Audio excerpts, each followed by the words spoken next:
2024 in numerology is an 8 universal year.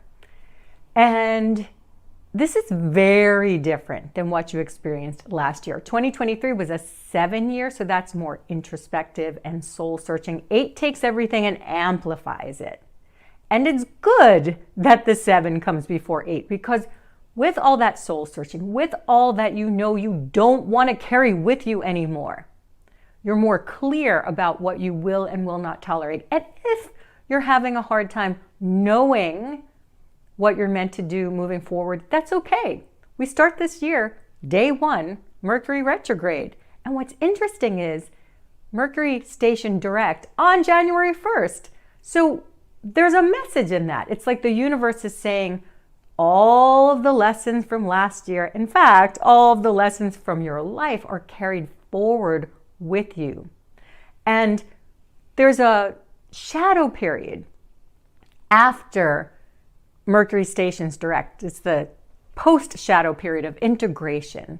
And this is very important because the lessons that you've learned and the things that came up for you during Mercury retrograde, which would have happened the last 3 weeks of December, they're going to show up for you again now in terms of what you want to integrate.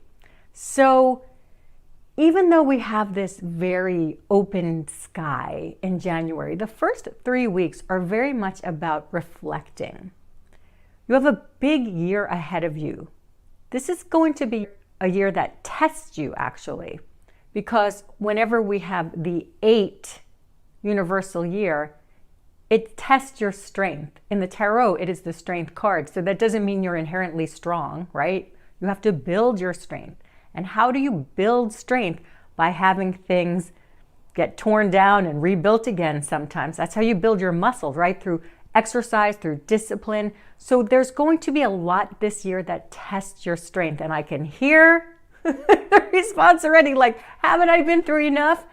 This is a very special year.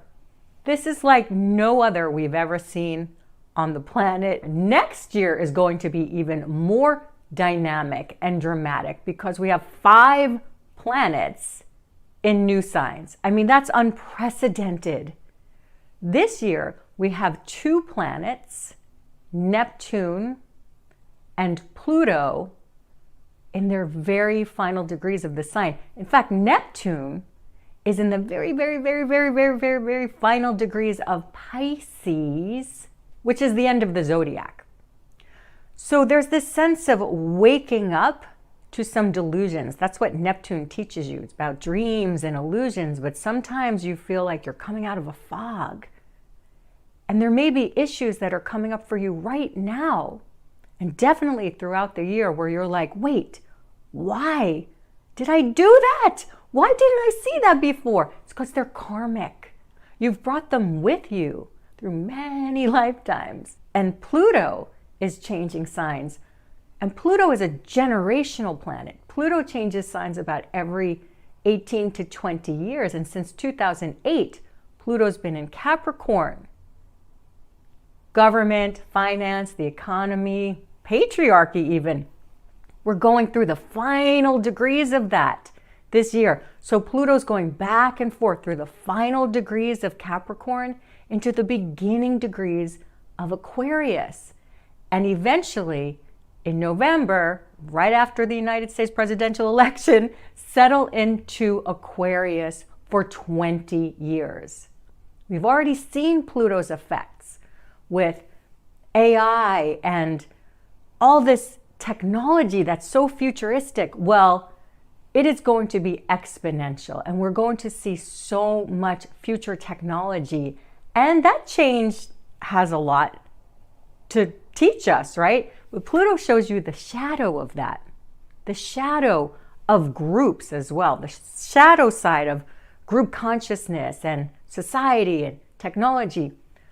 Pluto moving into Aquarius is teaching you to be unique, to know that you have a lot to contribute to society by being yourself. And so much of this year is teaching you to have the courage to be yourself. You've been learning this for a long time, And it's really coming to a head this year. It's really coming to focus. So let's talk again about this 8 numerology. The 8 is known as the money number, the power number. That doesn't just come to you from falling out of the sky. It's not that you inherently have money when the 8 is present. You learn lessons around money, power, status, and respect. You're learning to build your strength. This is a year of intense power dynamics. And whereas last year was the water rabbit, this year is the wood dragon. Do you feel the power? How different this energy is? There's so much power in this. And this is about you summoning your power and tapping into your power and knowing your power. And that's going to be tested. Because if you're listening to this, most likely you are sensitive. Maybe you're a people pleaser, even though you're like, I'm a lot better than I used to be. We all are, okay? Because we had to be. You're really going to learn those lessons this year. Amplified. It started July of 2023 when the nodes of the moon, the nodes of destiny, moved into Aries and Libra, with the north node of destiny in Aries. Fire. Being true to yourself, having courage, being pioneering, putting yourself first. With the south node in Libra, we're all collectively learning not to be people pleasers. And if you're inherently one, this year, it's all going to come to a head. It's all going to come to focus. And so we have that Aries. In astrology, the nodes of the moon, the north node of the moon is known as the head of the dragon. And the south node is the tail of the dragon, what you're moving away from. So the head of the dragon in fire-breathing Aries in the year of the dragon. Can you feel that power? So you're going to have a lot of lessons around having the courage to be yourself, having the courage to think outside of the box. And you know, the dragon too is the only one of the creatures in the Chinese zodiac that's mythical, that's imaginary. So there's this sense of being different, but there's also that sense of it being epic. This is an epic year where everything is amplified. So the 8 amplifies everything. You're going to have many, many lessons around people pleasing and around putting yourself first. So the opportunities in this are you to amplify your power, for you to tap into that dragon's energy, for you to harness the north node of the moon, the head of the dragon, to be pioneering, to be entrepreneurial, to know your worth, to command the respect that you deserve so that you receive the money, wealth, status, and power that you deserve. So there are going to be many lessons around that. And remember, Neptune is at the very, very, very, very, very end of the entire zodiac.